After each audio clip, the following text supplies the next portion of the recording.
கிறிஸ்து பிறப்பு காலம் 10ஆம் நாள் சனிக்கிழமை.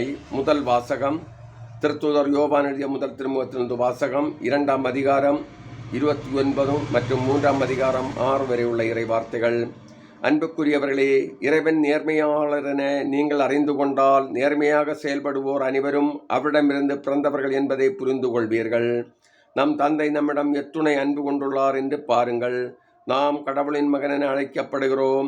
கடவுளின் மக்களாகவே இருக்கிறோம்.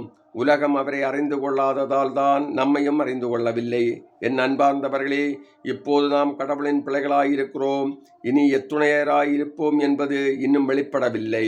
ஆனால் அவர் தோன்றும் போது நாமும் அவரை போல் இருப்போம். ஏனெனில் அவர் இருப்பது போல் அவரை காண்போம். அவரை எதிர்நோக்கி இருக்கிற அனைவரும் அவர் தூயவராயிருப்பது போல் தம்மையே தூயவராக்க வேண்டும். பாவம் செய்யும் அனைவரும் சட்டத்தை மீறுகின்றனர். சட்டத்தை மீறுவதே பாவம். பாவங்களை நீக்கவே அவர் தோன்றினார் என்பது உங்களுக்கு தெரியும். அவரிடம் பாவம் இல்லை. அவரோடு இணைந்திருக்கும் எவரும் பாவம் செய்வதில்லை. பாவம் செய்பவர் எவரும் அவரை கண்டதும் இல்லை, அறிந்ததும் இல்லை. இது ஆண்டவர் வழங்கும் அருள்வாக்கு. இறைவா, உமக்கு நன்றி.